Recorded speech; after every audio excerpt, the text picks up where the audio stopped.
So here we are at our chosen site, and we have, chosen the best available site in this area where we are. And you might not have the ideal tent site location wherever you are. It's not gonna happen every single night when you're on a long distance through hike. So for us, this is our site. We visualize where the footprint of our tent is gonna be, and this is where we're gonna set it up. We're gonna orient it, foot here, head here, and now we're gonna set it up. Today, I'll be setting up a one-person, two-wall traditional freestanding tent.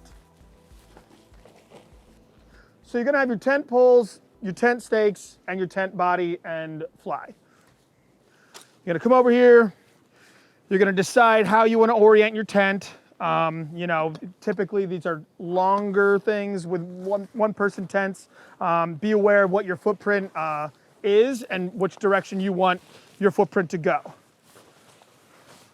So here's the head of the tent. I'm gonna lay it out nice and flat, visualize where it's gonna be, understand that I'm gonna stake things out a little further than how it's laying right now.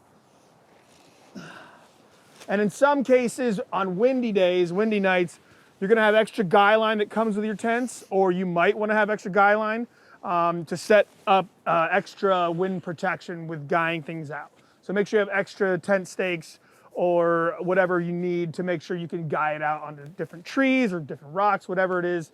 Windy days, you wanna be aware of that. So this particular tent has one set of poles, and they all have shot cord in between them, super easy to set up. Sometimes they're color coded at the ends, to let you know where the end is and where that goes, and that matches, this blue matches with this blue right here. So there's a little notch here at the end of this, and that goes in here. Make sure it's secure when you're going around setting this up by yourself. It can get a little annoying. Make sure you don't leave trash laying around too. When you're setting up, that's also very important, is making sure you're keeping your trash consolidated and you're not dirtying the area. And in fact, if you see other people's trash, pick that up too. Here you go. Now you can see how it actually lays out while the tent poles are in. Then I personally like to stake out the connections first before I start hanging the tent up. Everybody kind of does it a little different. There's no right or wrong way. There's just preference. A lot of backpacking and camping is all preference. The first time you do something, it won't be the same way every time you do it. You learn how other people do things and you adopt their methods and find what method is best and right for you. So then we want to hang up our tent.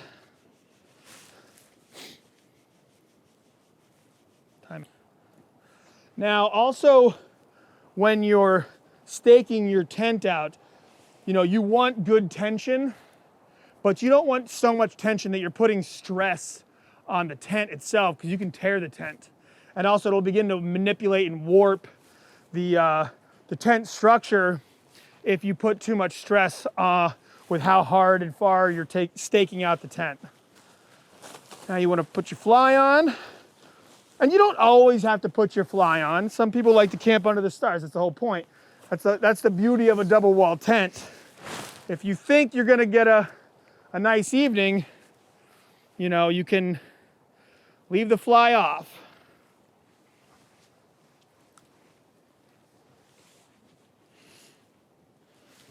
All right.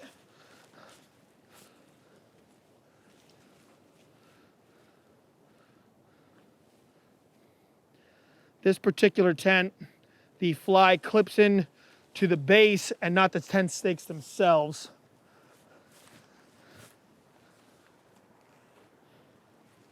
So now we have to stake out the sides of the fly. And this particular tent also on the inside of the fly have these little hooks that help when you stake out the sides. It also pulls the tent body out so that you actually physically have more room inside the tent. It pulls the body out a little bit so that you're not feeling cramped in there. one-person tents can typically feel pretty darn cramped, especially if you're a bulky guy like me.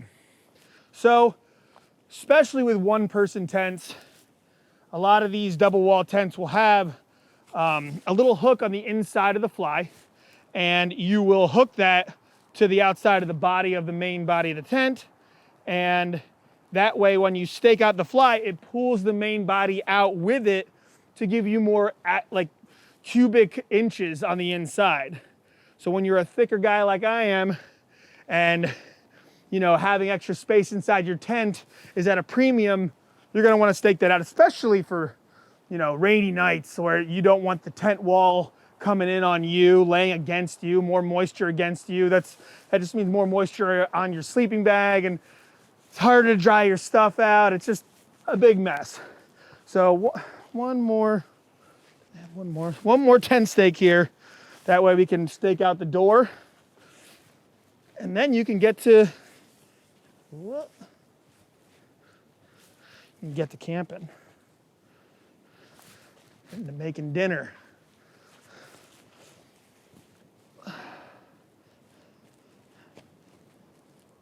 I mean, there we go. That's a professional tent job right there. Now there's one last piece that comes with your tent, and that's this right here. This can actually save your life. You can break a tent pole, and this will be like a brace or a splint for it. So don't leave that at home. Bring that with you. You saw Tom set up a freestanding style tent, and I'm going to set up a non-freestanding. This is an ultralight tent, which is really popular amongst thru hikers.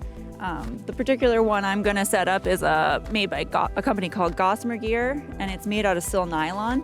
There are a lot of versions of this tent made by lots of different companies, a lot of tents made in this style. And they're usually either made out of this sil nylon, or a lot of them are made out of Dyneema, used to be called Cuban fiber. And that's an extremely lightweight fabric, and it's has some advantages. Weight is one of them. Another advantage is the fact that this sil nylon, when it gets wet, or just in general when it's set up for a while, it tends to sag. So especially on wet nights, that can be a problem. One of the advantages to setting up a tent like this is its overall weight. I believe this one weighs just over a pound. But you set it up a lot of times using your trekking poles. For the tent pole, it doesn't have its own proprietary tent pole. And so that can be a weight savings if you already hike with trekking poles, because you've already got your tent poles in use for another purpose. And that's one of the standards to ultralight hiking, is to try to have multi-purpose items in your pack. The more double duties that you have, the less items overall that you're carrying, and that overall reduces the load that you have to carry. Yeah. However, you can, of course, carry tent poles. Gossamer Gear, I know for a fact, sells tent poles that you can use instead of trekking poles. For a long time, I didn't use trekking poles, so I did use the tent poles, and even now sometimes, because I use a very lightweight carbon fiber pole, and I have broken them before, when I hike by myself, a lot of times I will carry those tent poles, just because if I break my trekking pole and I don't have a tent pole, then I don't have a way to set up my tent except by picking up like a stick in the woods, which I have done, but it's not not as ideal. The key to setting up these ultralight tarp style tents is all about tension. So they can take a bit of practice and finagling to get them to set up well.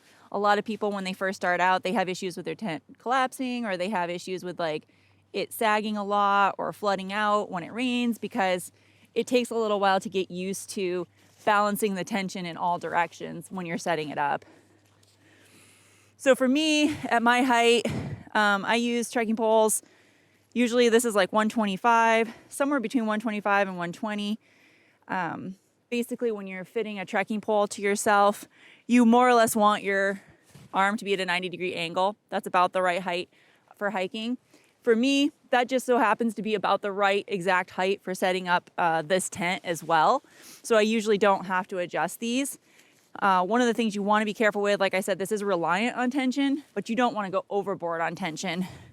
If you use too much tension vertically or horizontally when you're staking it, you're going to end up damaging your tent in the long run, putting too much stress on the seams, and they'll eventually tear.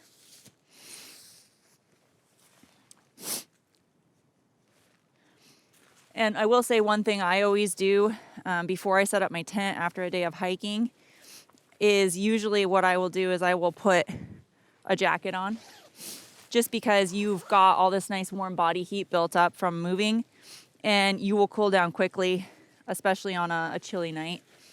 So since it does take a few minutes to set up your tent and it's going to be a little while before you're cozy in your sleeping bag, I usually just put on a layer so that I'm nice and warm while I'm setting up the tent.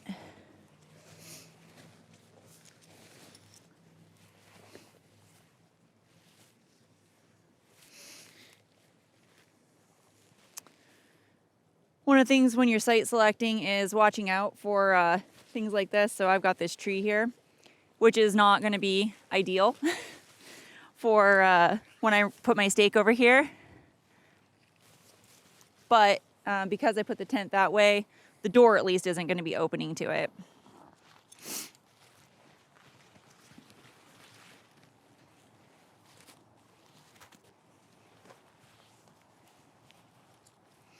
Looks like it'll be just shy of the tree, so that's good.